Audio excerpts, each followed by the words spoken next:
शेतकरी संघटना संस्थापक अध्यक्ष प्रभाकर भैया देशमुख. माझ्या या मोहोळ तालुक्यामध्ये फळ उत्पादक शेतकऱ्यांचं कुशलचं 2022-23 अनुदान थकीत होतं. त्या संदर्भात अनेक शेतकऱ्यांच्या तक्रारी आल्यानंतर महाराष्ट्र राज्य जनहित शेतकरी संघटनेच्या वतीनं म्हणजे स्वतः मुंबईला जाऊन 1 दिवसात मंत्रालयात निवेदन दिले. मुख्यमंत्री आदरणीय कृषी मंत्री आणि पालकमंत्री जयभाऊ गोरे साहेब, कलेक्टर साहेब, तालुका तहसीलदार साहेबांना निवेदन देऊन कळवलं होतं. 8 दिवस वाट बघितली. त्याच्यानंतर ही कुशलचं अनुदान, पुन्हा MRHS मधलं अनुदान द्राक्षाचं आणि केळी, डाळिंब, इतर फळबागा, लिंबू असो, पेरू असो, फळबागा असो, त्याचं चालू वर्षीचं फळ लागवडीचं अनुदान दिलं. पाचपूर आहे, क्षीरसागर आहे, तिथं चक्र काय 10-12 लाभार्थी आहेत. याच्या अनुषंगानं ट्रॅक्टरचं अनुदान, ठिबकचं अनुदान आणि शेती अवजाराचं अनुदान, विविध फळबागांचं अनुदान तातडीने मिळावं या मागणीसाठी माननीय कर्तव्यदक्ष तहसीलदार सचिन मुळीक साहेब यांच्या कार्यालयासमोर आम्ही जनहित शेतकरी संघटनेच्या वतीनं दिनांक आज सोमवार 10/8/2026 रोजी हलगीनाट आंदोलन केलं.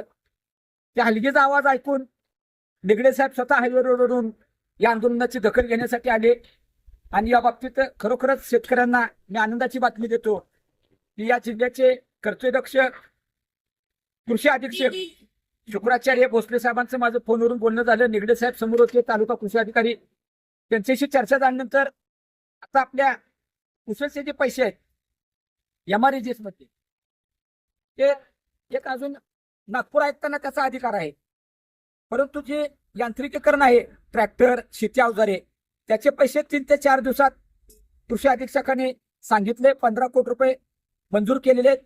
तालुक्यात जो त्यातला शेतकऱ्यांचा हक्काचे पैसे असतील अनुदान ते 3 ते 4 दिवसात वाटप होईल असं आदरणीय कर्तव्यदक्ष कृषी अधिकारी निगडे साहेबांनी, त्याचे कृषी सहाय्यक तालुक्यातले आले होते बरोबर, आप्पा येवले असो, आदरणीय राजेभाऊ येवले असो, दामतोरे साहेब असो, त्यांनी आता लेखी आंदोलनाची दखल घेऊन मागण्या मान्य केलेल्या आहेत.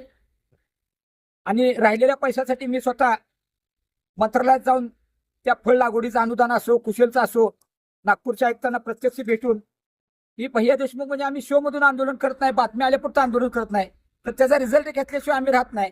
ATM कार्ड कसं आहे, गेल्यानंतर पैसे घेतल्याशिवाय येत नाही, असं मोकळं माघार येत नाही ATM कार्ड. तशा पद्धतीने काम करणारी ही जनहित शेतकरी संघटना आहे.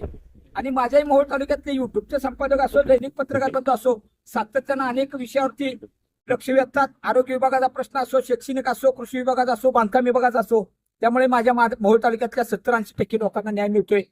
त्यामुळे मी आदरणीय पत्रकार बंधू आणि युट्यूबच्या संपादकांचंही मनापासून कौतुक करतो, अभिनंदन करतो. आणि आदरणीय सचिन मुळीक साहेबांनी सुद्धा या बाबतीत दखल घेऊन कृषी अधिकाऱ्यांना फोनवर दुपारी 2 वाजता बोलले.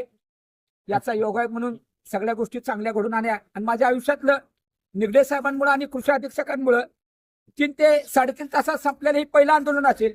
नाहीतर 4-4 महिने उजनीच्या पाण्यासाठी आंदोलन केलं. 18 दिवस उजनीचं 5 टीमची पाणी इंदापूर जाणारं वाचवण्यासाठी आंदोलन केलं.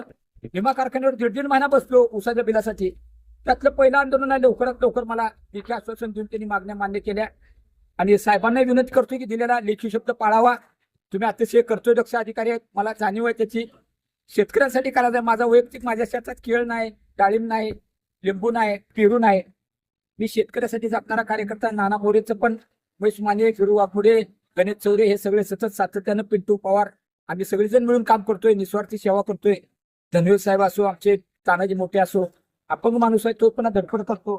बालाजी कदम आहे, गोवर्धन महाराज आहेत, भाऊ पाटलांचं आम्हाला मार्गदर्शन असतं. आदरणीय नागा खांडेकर आहेत. तर खरोखरच मी अधिकाऱ्यांचं कौतुक करतो आणि अभिनंदन करतो. तुम्ही शेतकऱ्यांच्यासाठी हा चांगला निर्णय घेतला. राहिलेल्या फळबागेच्या कुशल अनुदान आणि लागवडीचं अनुदान ते लवकरात लवकर त्यांच्या खात्यावर जमा करावं आणि यांत्रिकीकरणाचे पैसे बी लवकरात लवकर जमा करावेत. ठिबकचं काय 55 शेतकरी राहिलेत ते पण साहेब म्हणले लवकरात लवकर आम्ही तो प्रश्न मार्गी लागतो. त्यामुळं तुमचं मनापासून मी राज्य सरकारचा आणि संबंधित अधिकाऱ्याचं मनापासून आभार मानतो आणि तुम्हाला भविष्यातल्या कामासाठी मी शेतकऱ्यांचं चांगलं काम व्हावं म्हणून शुभेच्छा देतो मनापासून. शेतकरी संघटनेचा तुम्ही आगे बढो. शेतकरी